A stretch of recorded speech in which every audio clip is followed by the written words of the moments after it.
सो गिब्बॉन equation और इसकी जो मॉडिफिकेशंस हैं उसकी दो कैटेगरीज हैं। फर्स्ट कैटेगरी में वो इक्वेशंस हैं जिनमें कैल्शियम एंड मैग्नीशियम इनको ये अज्यूम किया गया है कि ये सिमिलर बिहेव करते हैं। So in first category, it is assumed that calcium and magnesium behave similarly.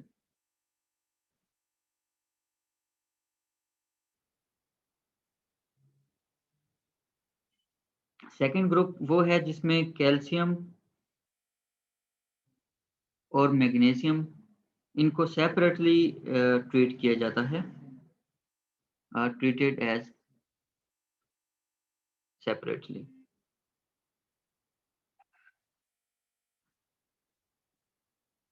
So first जो गिब्बॉन इक्वेशन थी कैटाइन कैल्शियम सोडियम एक्सचेंज के लिए, वो इस तरह से थी, calcium X plus sodium NaX plus calcium. If we say it 7.1, so इसमें जो X है that stands for exchange complex, soil exchange complex. और ये जो केटाइंस हैं इनकी कंसंट्रेशन मिली इक्विवेलेंट्स पर लीटर, या इसको हम कह सकते हैं मिली मोल चार्ज पर लीटर और मिली इक्विवेलेंट्स पर 100 ग्राम ऑफ द सॉइल। ये जो आयंस हैं उनकी कंसंट्रेशन है और X इसमें एक्सचेंज कॉम्प्लेक्स को कहते हैं।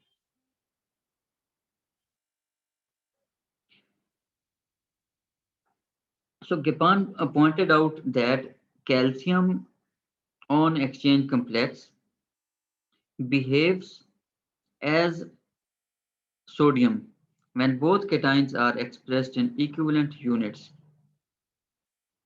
and soluble calcium and sodium as millimole per liter. तो ये गिब्बॉन ने कहा कि अगर दोनों की जो कंसंट्रेशंस हैं वो सिमिलर यूनिट्स में बताई जाएं तो इनका सेम बिहेवियर होता है। तो इस अजम्पशन के बाद इसकी यूं इक्वेशन बनती है CaX plus sodium NaX plus calcium. So we can say it's 7.2. So from this equation we can derive the Gibbon coefficient Kg as this NaX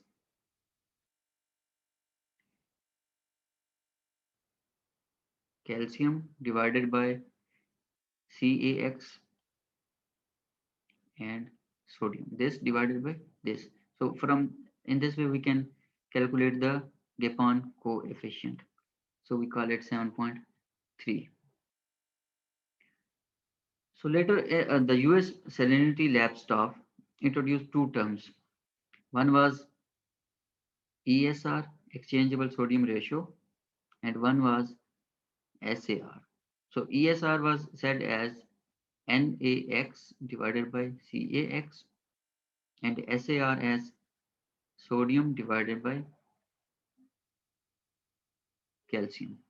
तो एक्सचेंजेबल सोडियम रेशियो ये ऐसा सिस्टम जिसमें हम वो बात करें कि सोडियम और कैल्शियम हो सॉइल में, तो NaX डिवाइडेड बाय CaX के सॉइल में एक्सचेंज कम्प्लेक्स पे सोडियम और कैल्शियम की रेशो, इसी तरह sodium absorption ratio sodium divided by calcium.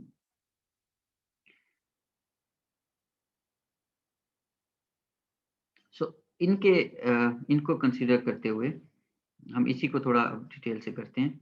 So ESR can be written as NaX divided by CaX plus MgX। ऐसा क्यों कहा हमने? बिकॉज कि US सैलिनिटी लैब स्टाफ वो अक्सर कैल्शियम और मैग्नीशियम को कंबाइन करते हैं because of their divalent nature. कोई इनको सेपरेट नहीं समझा जाता। तो सिंपली हमने NaX divided by calcium X की बजाय CaX प्लस Mgx यहाँ पे लिख दिया। तो इसको हम यूं भी कह सकते हैं NaX divided by cation exchange capacity minus NaX। कि केटाइन एक्सचेंज कैपेसिटी जो होती है किसी भी सॉइल की, that's the sum of all cations absorbed on exchange complex. अब उसमें NaX माइनस कर दें तो वो वही बचता है केटाइन कैल्शियम प्लस मैग्नीशियम। सो ये एक इक्वेशन आ गई एक्सचेंजेबल सोडियम रेशो की। सिमिलरली SAR, ये जो है SAR, इसको हम यूं लिख सकते हैं sodium divided by calcium plus magnesium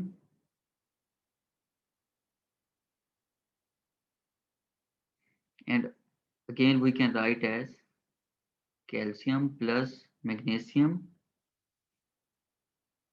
divided by 2 and in this way. So ये SAR का फार्मूला यूं हम कह लें कि फाइंड आउट करते हैं, ये ESR का और ये SAR का फार्मूला।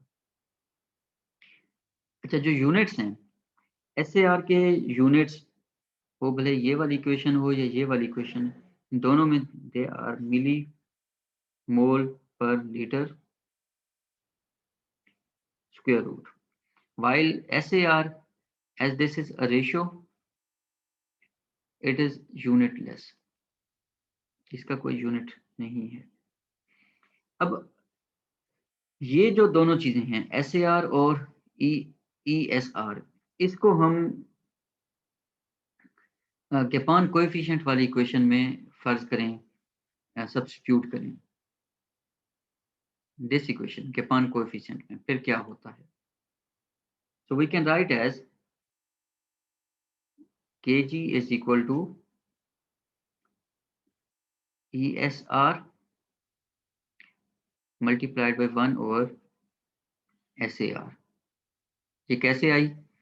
ESR आपने कहा sodium X divided by calcium plus magnesium X, ये वाला portion, this is ESR multiplied by 1 over SAR, so this portion is 1 over SAR।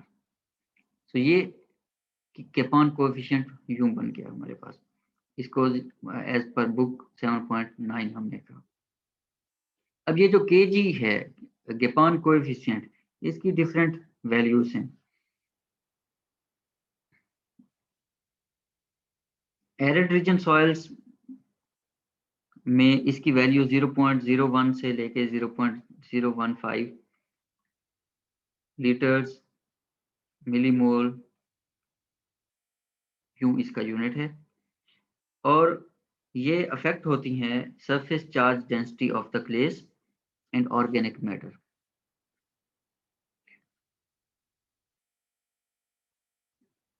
Surface charge density and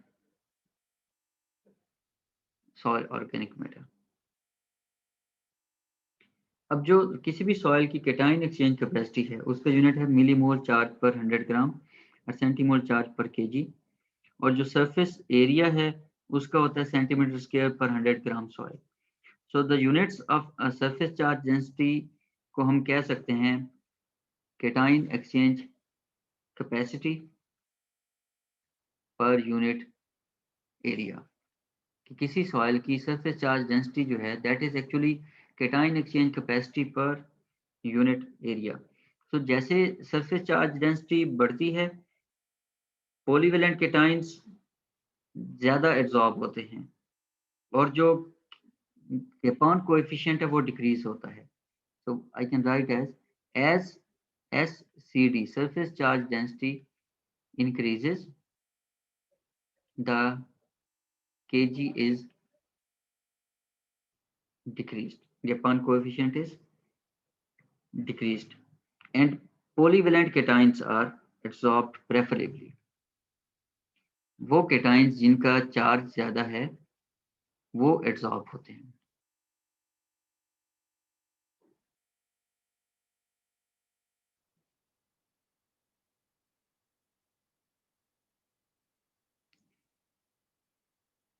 So later it was found that for a soil water system जिसमें sodium, calcium, magnesium, potassium हो, ऐसा soil system जिसमें ये सारी चीज़ें, ये सारे cations मौजूद हों। अभी तो हम जस्ट ये बात कर रहे थे ना, सोडियम, कैल्शियम, मैग्नीशियम की कही, तो इसमें क्या होगा इक्विलिब्रियम। सो ऐसे सिस्टम में equilibrium between calcium plus magnesium and sodium, calcium plus magnesium और सोडियम का जो इक्विलिब्रियम है वो पोटासियम के इंडिपेंडेंट है। पोटासियम की कंसंट्रेशन उसको इन्फ्लुएंस नहीं करती। सो ये जो इक्वेशन बनी गिब्बॉन कोएफिशिएंट की, जिस मैं अगेन लिख देता हूँ, that is ESR multiplied by 1/SAR। तो इसको अगेन हम कह सकते हैं kg multiplied by SAR is equal to ESR. So exchangeable sodium ratio is equal to Geppan coefficient multiplied by sodium adsorption ratio. So एक ऐसा सिस्टम जिसमें just calcium और सोडियम हो, for a calcium sodium system, the exchangeable sodium fraction, अब ये एक new term यहाँ पे इंट्रोड्यूस हो रही है, इसको हम यूं कह सकते हैं, ESF is NaX divided by CEC, कि टोटल कैटाइन एक्सचेंज कैपेसिटी में कितनी सोडियम अटैच है एक्सचेंज कॉम्प्लेक्स पे, that is called exchangeable sodium fraction. So we can write as NaX divided by CaX plus NaX, because we are considering a system where only calcium and sodium are present. So we can write it further. अगर हम इस पे CaX divide करें सब पे, NaX divided by CaX divided by CaX divided by CaX plus NaX divided by CaX। सो इसको simplify करने पे हमारे पास यही आता है, ESR divided by 1 plus ESR, because this is equal to ESR, this is equal to ESR, and this becomes 1. So exchangeable sodium fraction is ESR, exchangeable sodium ratio, divided by 1 plus exchangeable sodium ratio.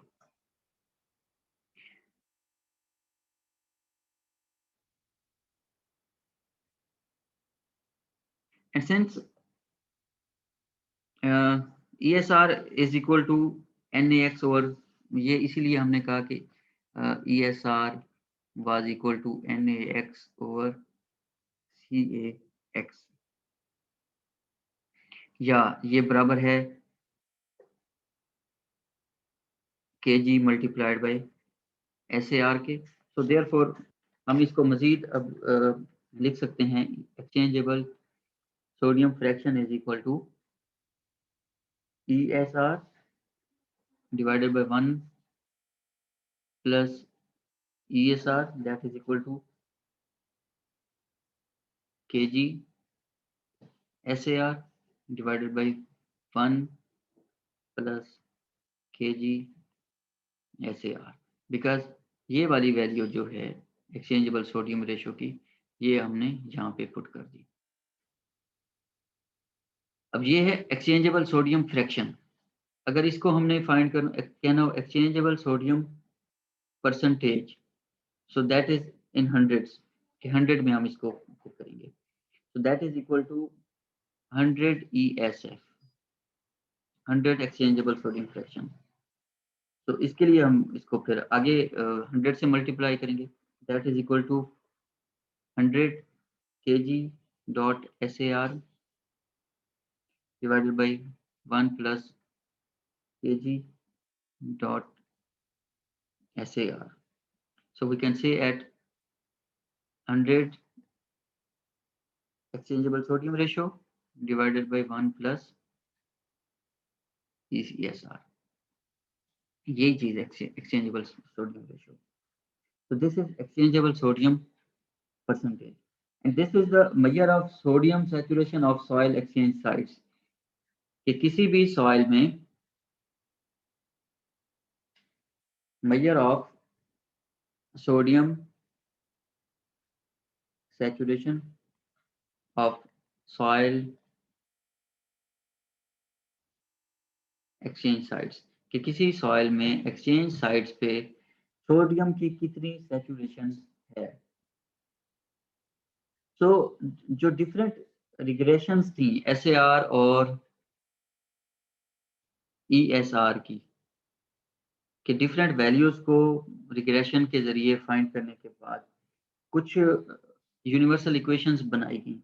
तो US soils के लिए एक equation develop की गई, that is ESR is equal to -0.0126 plus 0.01475 SAR। इसी तरह अब इसको हम एक्सचेंजेबल सोडियम परसेंटेज में जब लिखें तो that is 100 multiplied by -0.0126 plus 0.01475 SAR divided by 1 plus -0.0126 plus 0.01475 SAR.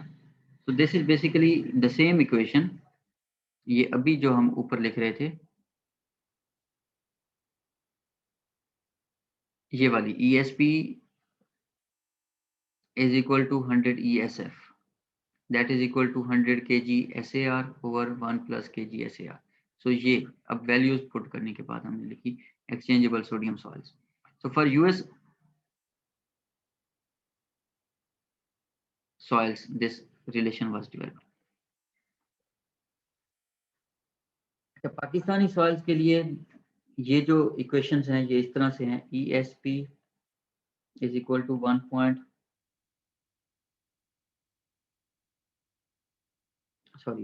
That is equal to 0.0063 plus 0.124 SAR, and ESP, so this is SAR, ESP will be equal to 1.94 plus 0.903 SAR, exchangeable sodium percentage. Further जब इसको हम इस वाली equation में put करते हैं values को, that's equal to 100 into 0.0063 plus 0.0124 SAR divided by 1 plus 0.0063 plus 0.0124 SAR. Similarly एक और साइंटिस्ट ने भी की, वो यहाँ पे नीचे वैल्यूज दी गई हैं, इनका रिलेशनशिप जो है वो डिफरेंट सॉइल्स में ये है। इंडियन सॉइल्स के लिए भी इक्वेशंस हैं, वो भी आपको यहाँ से मिलती हैं। सो ये आज का हमारा यहाँ तक एनफ है कि हमने ये जाना कि केपान कोएफिशिएंट कैसे मालूम करना था, ESP SAR ये इनका क्या रिलेशन है। इसके बाद अब हम नेक्स्ट जो लेक्चर होगा उसमें हम सोडियम कैल्शियम कार्बोनेट की जो प्रेसिपिटेशन और डिसोल्यूशन है वो रिएक्शंस उनको समझने की ट्राई करेंगे।